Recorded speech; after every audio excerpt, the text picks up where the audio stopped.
Okay, I'm here at the Little House on the Prairie in Amistad. My name is Jacqueline Vajunik from Oklahoma State University, and I'm with Barbara Copeland. Today is June 4th, 2015. So, Barbara, could you tell me when and where you were born? Yes, I was born in Tucumcari, New Mexico. When was I born? November the 16th, 1933. Could you tell me where your family came from? Yes, they were both raised down at Quay, New Mexico, which is about 18 miles south of Tucumcari.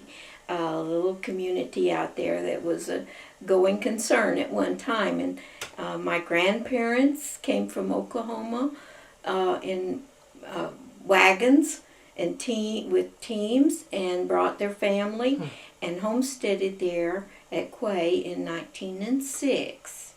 The old homestead place was in the family up until 2 years ago, and the family that had it control of it at that time sold it. So what did your parents do for a living? Well, my dad was a farmer. His father homesteaded, and so they had land there. But it was a big family, and my father had to quit school when he had gone to the third grade to help make a living for the family. And my mother's parents were farmers too, and Mom grew up there at Quay, and so did my dad. So what did they farm? You mean crops? You know, everything. They even grew wonderful watermelons and were known all over the county for the great watermelons they had. My father's family raised sorghum and made sorghum, whatever you make sorghum from, and had the mule that would go around and you know the whole business. And their sorghum was well known all over the county. So tell me about what you had to do when you were growing up. Did you have chores around the house or the farm? Well, I didn't grow up on them. Okay. During the Depression, my dad went to work on highways with a mule and a Fresno to build Highway 18. Was that WPA?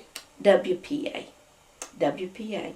And from there he got him a dump truck and went on the road.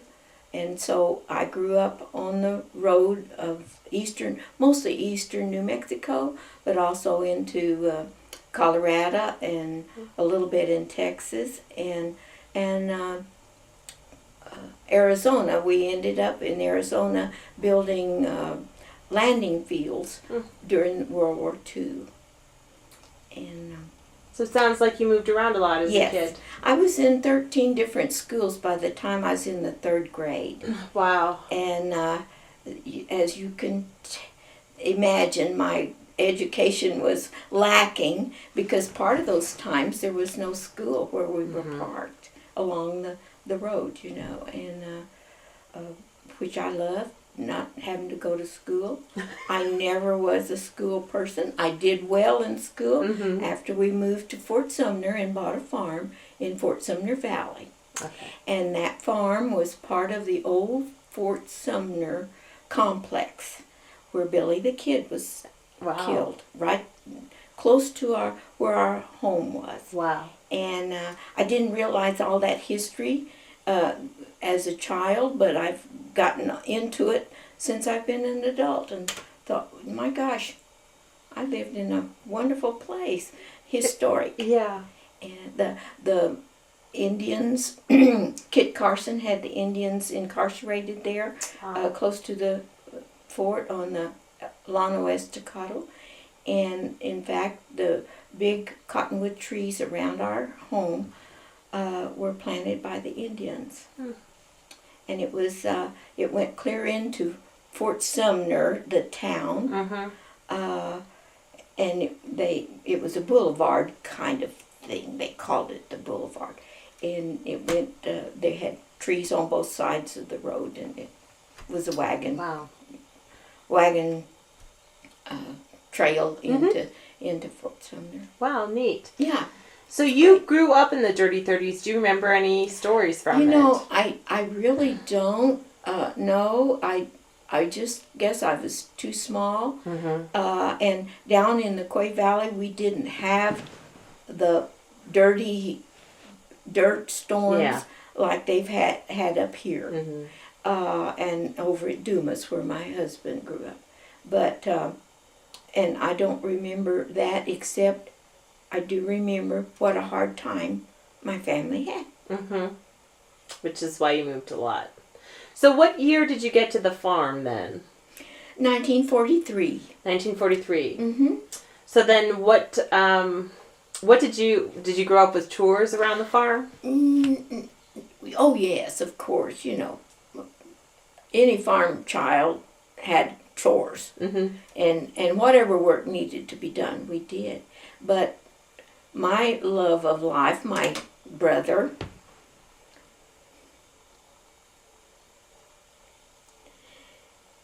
saw to it that I had a little Shetland pony. Aw. And, I was 9 years old when we moved there, approximately. He bought that little Shetland pony for me. And my father and my brother both loved to rope and had good horses, quarter horses, and I had my Shetland pony, and that was my fun.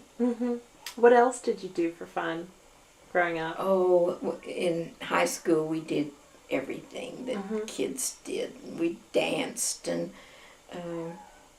I was in 4-H, and there were always party games and what have you at our 4-H meetings, and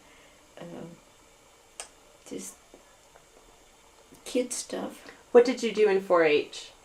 Oh, had different projects, canning and cooking and home improvement. I had a home improvement project with the old cellar that was there on the farm. I redid that for us, a recreation room for me and my buddies, and it was quite a project. Huge, actually, for a little kid. So where did you graduate from high school? Fort Sumner. Okay, and then what did you do after high school? I married Clifford. Okay, so could you tell us more about that story about how you met him? Yes, in 1950 they had the first state fair contest, state fair queen contest, and I was really, growing up with horses.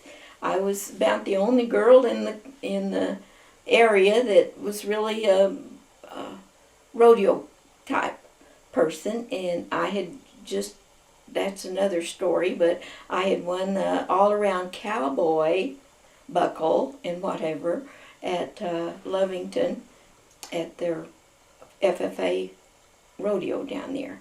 It was an interesting deal. The boys, they had it set up where the girls got as many points as the boys did when you helped them in the ribbon roping.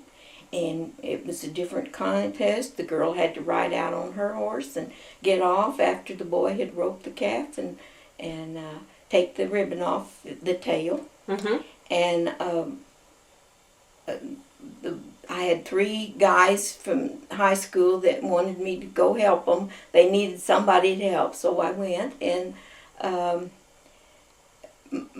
we won. Sonny Davis and I, who later went on to be a champion roper of the nation, we won the go-rounds every time they had a go-round. Wow. I don't know if your audience understands about go-rounds. Tell us about it. Nonetheless, well, a go-round is every day you'd go out and do the same thing for about 3 or 4 days. And that was a go-round when they got through with all of that. And anyway, at the end of the day, and I was never so surprised in all my life, and the announcer got up and he says, well, we've got some boys that are going to be pretty red-faced. And that's the way he started out. And I still didn't have a clue. I had run the barrels too, so I got points there. And he says, a girl has won the all-around cowboy award. And there were lots of awards went with it. But I felt so guilty. Why did you feel guilty? Well, I did. I thought, this isn't fair. The boys should have won this, you know. It wasn't fair because I helped 3 people and we placed in the ribbon roping every day, and the points just built up. Had a girl ever won No. all around cowboy? And as far as I know, there's never been one since. They changed the rules. Wow. Which is right. But anyway, no. And that's something I need to pursue and find out. I don't think there's ever been another one. Interesting. Were there a lot of women participating then? Well, the girls did, yeah. Okay, but they were doing other activities. What do you mean? Like female, they were competing against each other versus you were also the barrel race. Men. Well, the barrel race and then the ribbon roping. Every contestant that was in the ribbon roping, the boys, had to have a girl to help. Okay. So there were, yeah. That's a neat story. Well, it's kind of different. Now, back to how I met Clifford. Yes. They started the Queen contest at the State Fair at Albuquerque. And so I got to go as a representative of Tobacco County. I was really too young, but they got a variance where I could go ahead and compete. And they had what they call the youth hall at the State Fair, and the FFA kids and the 4-H kids all could go in there. It was a cafeteria, and you could have your meals there, which was wonderful because before that it had been terrible for the kids there on the fairgrounds.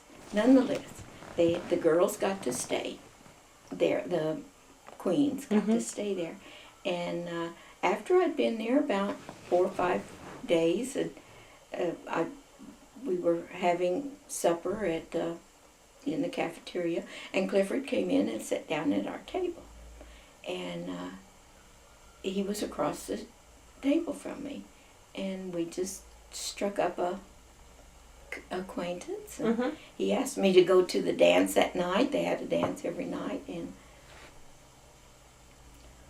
rest is history. The rest is history. So then you got married and moved to Amistad? 1952, and moved to Amistad. So what was Amistad like when you got here? Oh, it was quaint and different than Fort Sumner. They had wonderful dances. I'm sure you've heard of that through some of the interviews. And it wasn't just the New Year's dance. The prom at the school, everybody could come to the prom. The seniors that they finally started graduating. It was a long time before they could graduate seniors here. It was just through the 11th grade. But my husband's father had a lot to do with getting Amistad recognized as a full 12-year high school. Oh, wow. So, but anyway, the dances, and I was a new kid on the block, and something different in the community, because most of the community married each other, and you had to be careful about what you said, because they probably were kin to somebody. So, anyway. But it was wonderful. They had the school, the store, the church, the little filling station, and garage, and that was about the size of the town. Post office, of course, which we've had to fight for a long time, but we still have one. And then you raised a son here. Yes, I did. And what was that like, raising a son here in the community? Oh, it was fine. The small school the children, it took all the children in every event or activity to pull it off. The plays that they had every year, the musicals, wonderful musicals that they took on the road, and he grew up in that atmosphere. And yeah, there was some drinking in the school, and I mean the students, some of them. Yeah, they were no different than anywhere else. There were those, but I remember when my son would leave, whatever the activity was, and he had grown up where he could go by himself. I would tell him as he walked out the door, remember who you are. And it never failed. That's great. And he graduated and with several honors, and went on to New Mexico State and just won nearly everything they had down there in the beef type animal science department, and several trips, and he was in 4-H and took part in all that. And actually, his 4-H projects paid for his college education. That's great. Now, it wasn't the horrible expense that it is today to go to school, but he did it. That's great. He did it. That's great. So could you tell me about, you're an artist. Have you always been an artist? Well, I guess I always loved to draw and to use crayons. Boy, when I got a little box of crayons, I thought I was already in heaven. And I had encouragement down through the years.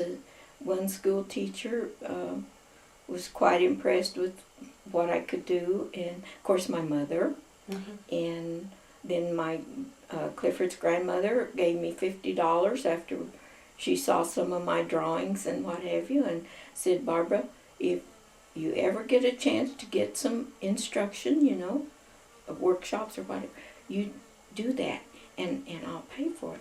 Well, the $50 went a long way back in those days. I had to buy my paint, my canvas, pay for the instructor and everything. So he was going to be there for 10 lessons. I got to take 8 of them. I had enough money to Where go was through this? In Clayton. Okay.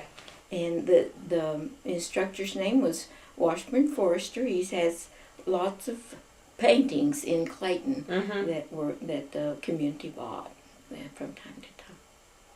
So that sent me on my way, and when I checked out from him, he helped me put my stuff in my little car, and he told me, he says, Barbara, go home and paint every day. I went home and I didn't paint every day. I had a little kid to raise. And so after a while, when Cliff got into a high school and I had a little time and a little bit of money, I went to some other workshops, and that's what got me going. That's and, nice. Entered in the art festival every year from the Jump Go, and began to sell paintings, and I've sold quite a few paintings. And people say, how do you do that out in the country? Well, we should build a better mousetrap. People will come through your doors. I don't know. It's just, it just happened. What kind of things do you like to paint? Everything. I really do. I love flowers. I love the light and shadow of our western skies, and I like to paint teepees. The Indian type things talk to me, and whatever I see that I think's nice, I do that. Mostly western type things. So Barbara, what makes this community so special? It's ingrained in the people. Of course, it's the people. I mean, it's the people that make it special. And I tear up when I think of it. I'm sorry. That's okay. It's stupid. No, it's beautiful. But we just, it takes everybody to keep it going, and has from the jump go. Amistad was established in 1906 when the pioneers started coming in and proving up on on the land. And it was mostly farming around here, but there were some big ranches. I'm getting into history already, but that's what has made the community, is the fact that we have to hold together, I guess. And I'm not saying that it's always rosy and everybody agrees on everything. That's ridiculous. But on the most part, we've all been friends and neighbors and helped each other when we can. So what would you say is the glue of this community? For a long time it was the school. And we fought for the school for, 40 years almost, I guess. But, and we went to the state any number of times, and as I say, we headed them off at the pass, because there was a time when they were ready to destroy the old historic gym. That was built by the WPA in 1937. And I say they, it seemed to be the board from Clayton. And it was unfortunate the way that New Mexico set up their school systems, because it did away with so many of the little schools. I've forgotten now how many schools there were in Union County, but we're a long, big county, and it was the thing to do, to have a community school, and a community school is the way it's supposed to be. And I'm rambling because I get real excited about us having to fight so hard to keep our school as long as we did. But we finally lost. When did you lose the school? I right at the moment, I can't remember the exact date that we finally lost our charter school. Was it the early 90s, maybe? 20 years ago, 25 years ago? No, it wasn't that long. Okay. We kept the school, until 2000. Okay. And then what else is the glue of the community then? What's the new glue of the community? The church. The church. So could you tell me a little bit about the church? Have you got a long time? It was established by the pioneers also as a United Brethren Church, it came out of Illinois, and it was the first EUB church in New Mexico. Wow. And from this little church, the conference expanded, and they set up a conference, and there was a church at Sedan, New Mexico. I don't know if you know about that, but it's up the road a piece. And then from here, it expanded over into the Espanola Valley, and there's still a mission school over there that was a lot of the people from here. It helped establish that, and the money was sent from here. And so it progressed until we lost people in the community, and it got down to where there was only one family, the Jones family, that really kept the church open. They refused to let the doors be closed. Wow. And they were the ones that really were instrumental in getting the Methodists to kind of come in, and had a preacher that would be a circuit riding preacher. And then we did join the Methodist church, and as far as I know, we were the first United Brethren church to join, and the church is known as United Methodist now. The United Brethren put the United in it. So when was that when they refused to let the doors close? Well, it was in the 50s. Okay, so that would have been before you got here. No, No, you were here already. I was here in Okay. 1952. But the struggle had begun before that. Okay. In the 40s, yes, you're right. Okay. And so could you tell me a little bit about the Bible camp you have going on? You mean the vacation church Yes, school? how did that start? Oh, boy. Elma Kane and I were in on that, and I think we're the only ones that are left. And when was that? Did you start? Dates just... Decades are okay. Well, let's see. That would have been in the 50s. Okay.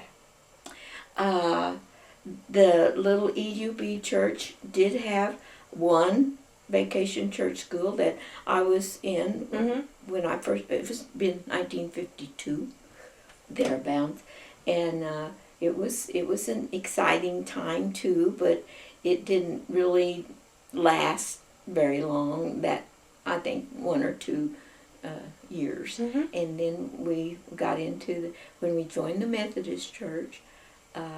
That was the thing to do. A Methodist church had a vacation, and they called it Vacation Church School rather than Vacation Bible School. Okay. And that's kind of what it was, because it taught the school taught lots of things about the Methodist church, about the founding of the churches, and of course Jesus was at the core. We just jumped up and did it, and the little church in Springer heard about us starting up. Well, we went over there for a get-together one time, and they gave us some teaching pictures, which, we thought we were in heaven when we got those to teach with. But we kind of made up, we had a plan, but we had to adjust it to us. And so how many people were in it the first year? Do you remember? Oh, I don't remember exactly how many. Elma Kane could tell you better than I. But we, always 70 or so. And some we've had close to 100. Wow. And we had very little facility. We couldn't use the school at that time that they're using now today. That's amazing. So we're sitting in the little house on the prairie. Yes. Would you tell me a bit about this house? Oh my. And why it's so special? Well, it's special because the people that lived here, the little lady that lived here the longest,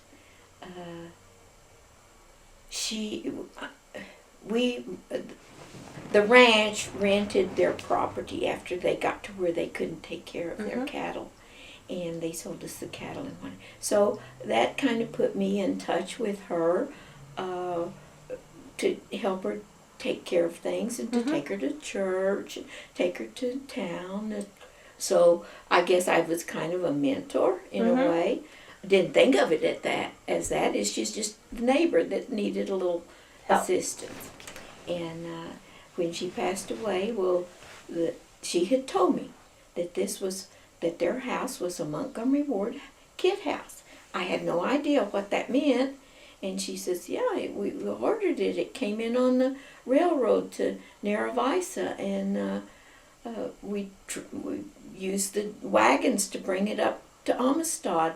And then we like to say it was put up by the numbers because the bundles were numbered. Not every board was numbered, but the bundles, and they had the plan. And when Christina died, her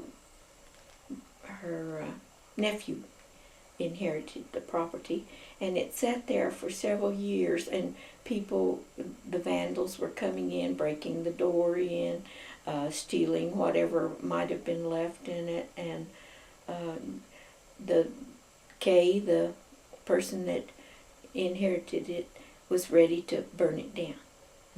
And I just couldn't stand that.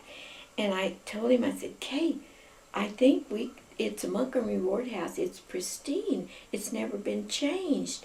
I think we can get some money from Montgomery Ward to help us take care of it. And he said, well, all right, if you want to try, And so I did. I called Montgomery Board, and the little person I got had no idea what I was talking about. They had quit making kid houses way back, before World War II, and during the Depression. Yeah. Quit. Nonetheless, she finally found where they had sent the catalogs. I thought, well, if we could get a picture of the catalog or something. And it was in Laramie, Wyoming, at the university over there. Weird. Anyway, we contacted them, and I went to the church because I could tell that there was no way we could take care of it on the property where it was about 1.5 miles from here. And they said, well, Barbara, if you want to do that, we've got that little bit of land out there by the road, and we'll let you do that, but we're not going to put any church money into it. Hello? So what did Barbara do? She got busy and she wrote letters to all the people that had been coming home to homecoming here, which we have once a year in the fall. And we had a list of people that had connections, their grandfathers or their grandmothers or their folks, or maybe even they had lived here and had a connection to Amistad. And there's something about Amistad that just pulls you back. Anyway, the money began to come in. I told them, it's a chance to save history for our children. And it's just something really special. And I have a letter, I can give it to you to show you. But anyway, nonetheless, the money began to come in, the phone calls began to come, and even people that were just on fixed income, they remembered Amistad. Some of them sent in $10. And you see the circle of memories around the top of the roof, the ceiling here. And those are the people that were remembered. They could remember someone in that way, and we put up the certificate when they would do that remembrance. And so the house, we got it moved. It came across the prairie. The gentleman in California that had really taken a liking to the project and contributed much to it, he says, I think it ought to be named The Little House on the Prairie. So we named it that. And in hopes that we wouldn't infringe on anything, but it's the Little House Museum now. So could you tell me about the kinds of things you have in this museum? The house, of course, is the treasure. And then from there, people begin to bring in their little treasures that they would like for other people to enjoy and see. And we collect it in all kinds of ways, and it's just kind of stuffed full right now of wonderful memories. Even people wrote up memories of the pioneer days and sent us pictures, and we have those. What would you say? And like in volumes? Yeah. Sort of. And binders, maybe? Binders or whatever. We've got those in the house where people can come and sit here in this little rocking chair and read to their heart's content and look around. There's wonderful things about the school, about the airplanes that used to land out here in the arena that's just out to the south of the little house, and they had the Southern Union County Fair. We've got ribbons and what have you from that, and but the airplane would land and take people up for rides, And one of the boys that grew up around here took his first airplane ride out here at Amistad, and he never forgot it. and he ended up being a commander in the Navy Air Force. Neat. And it started right here. Mm-hmm. And that's the way, Amistad gets a hold on you. Mm-hmm. And we've got, as I said, the school, the burning of the school. We've got pictures of that and memories of that written down. So do people donate their things to the house? Yes, they do. And we do it a little bit different. We say if they bring something and let us use it and entrust us with their treasures, if they decide they want it back, they can come and get it. That's nice. We've never had but one item that they came and got. That's nice. So who comes to visit this house? Many people, the area people, from time to time come in. We try to have anything that meetings and what have you here. The oldest study club in New Mexico has met here for their Christmas meeting from time to time. We've had baby showers. We just like for it to be a part of the community, and it has been. But the people that come back hunting their roots that were around this area, they end up here. People send them here. Clayton Museum sends them down here, and they contact me or some of us. Peggy Clay has been the best sidekick in the world to do this. Peggy Clay and Frank Bell, who was the carpenter, and I did all the work in here. So what kind of work did you do in here? Because it sounds like you did a lot of work. Yeah, we did. The paper was falling off the walls. We had to take sheetrock down that they had put up, which was ideal. But you could look up and see the great ceilings. Now. The ceiling's That's beautiful. original. It's over 100 years old. It's beautiful. And everything, the finish on the woodwork is over 100 years old. It just hasn't been changed. But we had to put sheetrock on the walls in order to put up new paper. And we got our paper from the cheapest place you could possibly buy it at a surplus store. But we think it looks really good. And it has been here since 2000 when we had the dedication. And the paper looks sort of like the old paper. We tried to. We tried to. You can have paper made, but we couldn't afford that. We ran on a very short budget. So how many hours do you think you personally put in this house? I can't tell you. The three of us, and then plus there were some other volunteers that would come in from time to time. We worked all summer of 2000.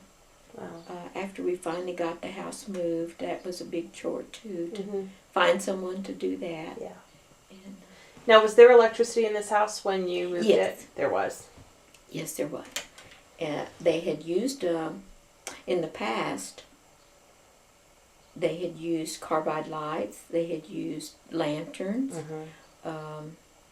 they had wind charger, so they had a little bit of electricity. But there was no, there was water put in probably in the 50s when they could, maybe it was before that, I'm not sure. But they had a cistern where they caught water. And the water was only in the kitchen. Only in the kitchen. So did some of the younger generations come out to help with the house? Well, not as much as you might think. We had some of the kids came in and planted some what we call flags in the yard out front. I'm trying to think, but they were interested. And part of a Bible school met here too at one time. That's nice. They met in the basement of the little house. We have a full basement, by the way, which is a wonderful thing to have. Now there's a funny story about that, isn't there? Well, help me. When you moved, the person who dug the basement? Yeah, it was too small. No, it was too big. Too big. And so they had to back the house back off, and we had to do a whole lot of stuff, which it was very difficult to do, but we got it done. Were you nervous about moving a 100-year-old house? No. No, it's wonderful. The structure is wonderful. The guy that moved it, Howard Tompkins, of the community, said that it was the heaviest thing he had ever moved, and he's been a trucker for years. But it's just out of wonderful material. Mm-hmm. So you mentioned the study group meeting here. What is the study group? Well, I guess shortly after the pioneers began to come into New Mexico, and it was the women, and they'd get together and they'd study something important that we didn't have television. We had some radio, but not a whole lot. I mean, this is 1906, 1907, you know, and it was good. It was the society people, and they set up parks, and they did many wonderful things. Even the Amistad Cemetery, they kind of took a hand in that too. And there's still a study group to this day? Yes. And so do they mostly read books and do... They do very little these days. They get together. They have a good Christmas party. Yeah, and they have, but they still do meet. I'm not a part of it right at this time. So when you had this whole vision in your head for this house, did anyone ever think, like, what is she doing? Or did you ever want to give up? There were naysayers that thought it would, and they were vocal. Well, you can't do that. That'd never be done. Even the Kay Bradley, who owned the house and donated to us, he didn't think it would ever happen. He stated that. So now has he come back? Well, he's passed away. Okay. But yes, he has come back, and he got to see it. Yes, and he brought, by the way, the beautiful old table that had come out with the Brams family on the immigrant train, which brought a lot of the pioneers out here. They brought everything they had, even cats and dogs, and but livestock of all kinds, and then any house. But that came from on the train, as I say, the table, and he had sold the table. He'd taken stuff out of the house and saved it, but he had sold that table. And when he found out that we were really going to have an open house and it was going to be a done deal, he went and bought the table back and brought it to us. Oh, that's nice. And so the table's home. The table's home. That's great. As among many other things. So how important do you think history is to this community? Oh, as important as the future. Why? Could you explain? You don't know where you've been, you don't know where you're going.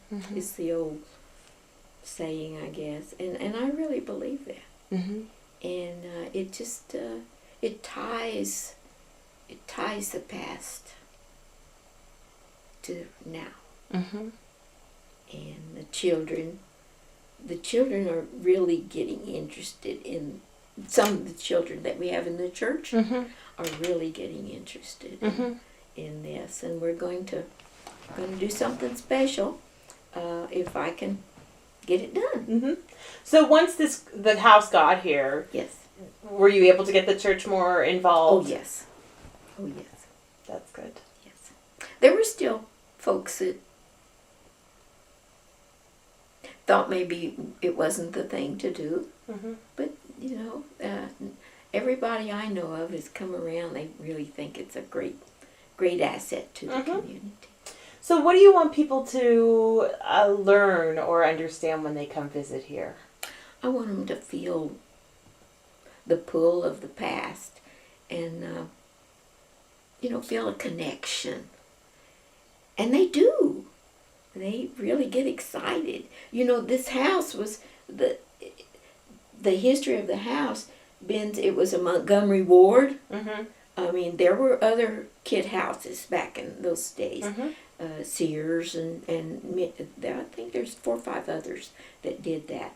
But this one is a Montgomery ward. And I've also found that if you look around out here on the prairie, if you see a 2-story house, it's 9 times out of 10 a kid house. Hmm. They just didn't do that. They built 1-story houses Mm-hmm. because lumber was hard to come by. Mm-hmm. I'm diversing again. I wanted to tell you about the staircase. Mm-hmm. Everything in the house was the windows, the doorknobs, the doors, everything. The trim, it was all included in the Mm-hmm. kit.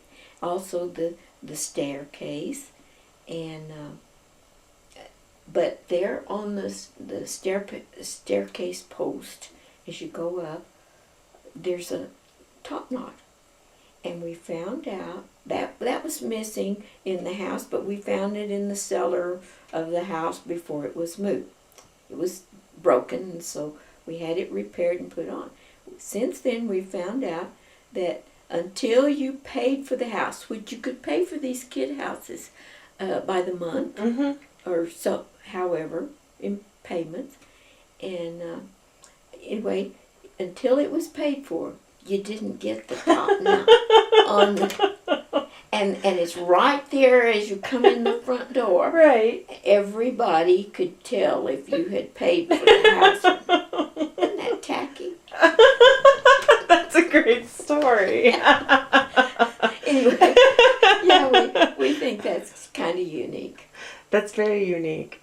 Now, you said you found it in the basement. Did you have any recollection of being in that house when it was up, or when? No, nobody, no one had seen it that ever came into the house that could tell us about it. Maybe they got used to it not being on. Probably didn't even know to look for it. It was just a little quirk that I don't know why they did it, but I guess just to incentive to keep pay for it. So what you explained was history is so important because of the connection to the future. So what do you think the future of Amistad looks like? Well, it's hard to say.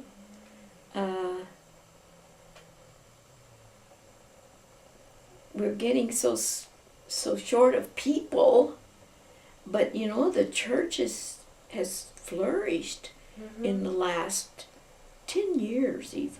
Well, probably before that. But it is the place to come. People gather here not just for the church service or the preaching, but as a community get together. How far do people come?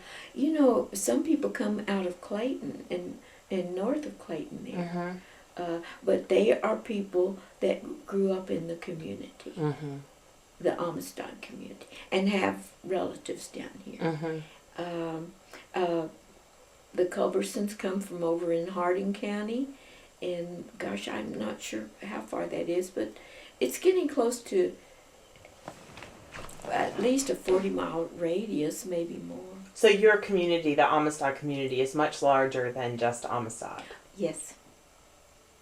Yes, and that's just the way eastern side of New Mexico is, though. Mm-hmm. There are neighbors, Roy, Mosquero, Clayton, Narravisa, Mm-hmm. Logan, Tucumcari. Mm-hmm. Some of our children from here go to school at Logan. They go to school in Clayton because now they have to be bused in 40 some odd miles. Wow. And some people go to Channing, Texas. The children, the student, and so in the past there's been some that go to Mosquero, Mm-hmm. which it's huge radius. I don't know how to explain it, but even if there wasn't a Amistad community, I'm sure there would be, everybody would still be our neighbors. Mm-hmm. Why do you think people are that connected as neighbors? What connects them? You know, I really hadn't put that much thought into it. It's just the way it is. Mm-hmm. I really don't know. I think it's just we grew up that way, and it's just always been that way. Mm-hmm. Of course, the pioneers, they had to bind together.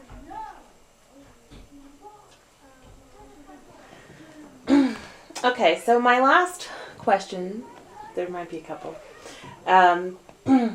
You started an oral history project. I'm doing oral history with you, and so Yes. you started one. So could you tell me about that project? Well, realizing that we were losing the real history. I mean, we can get dates and that kind of thing, and I Yeah. always kind of hated that in school. The dates. When did the people come here, and when did they establish Jamestown and all that? That didn't mean anything to me, but the everyday living of the pioneers is just, it's so interesting, and the little things that we don't hear from people. And so the oral history is that important, because people will sit down and they'll begin to remember, oh yeah, do you remember, and so it was important to us. The project didn't get as far as it should have. Mm-hmm. Health reasons got in the way. Mm-hmm. Time got in the way. Now, when did you start that? Was that before the little house, or No, was it after? it was after. Okay. Mm-hmm. It was after. But we do have some great Mm-hmm. history on tape, Mm-hmm. and which you're helping us to put on disc. I Mhm. understand. Mm-hmm. That's great. It's a great project. Is there anything I left out that you'd like to talk about?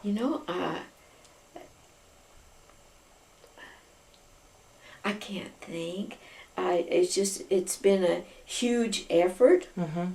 to bring it this far, but we're so glad it's here, Mm-hmm. because as I say, the people from all over the United States come here. And we had the great centennial of Amistad in 2006. We've got pictures of that. I hope you've had a chance to kind of look at that and read the poems, and it was huge. The whole Amistad area was full of interesting things that were going on. That's great.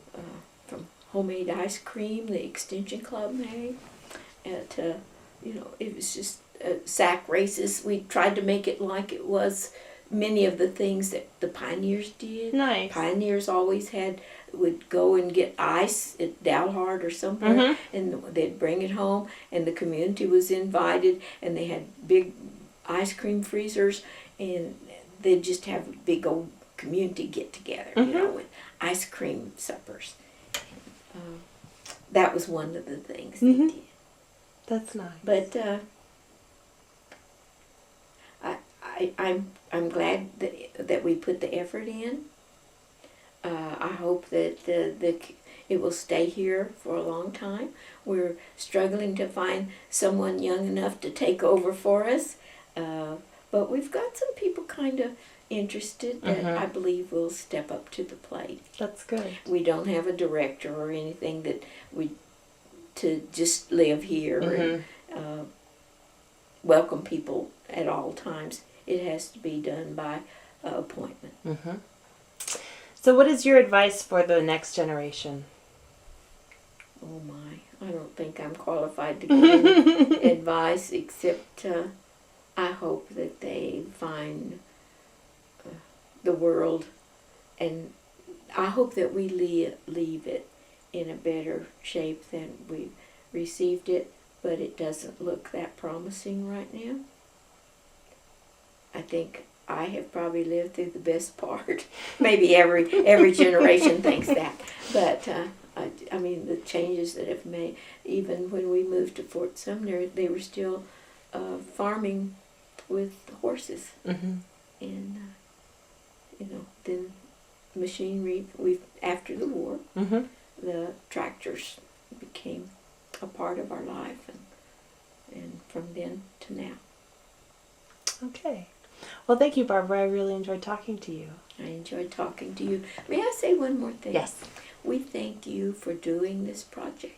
Oh, you're welcome. It's my pleasure. Oh, it's just, it's wonderful what you've done, and we thank the college for sending you out, or however you got this done. I'm not real sure. I know that it took some effort to get a grant, Mm-hmm.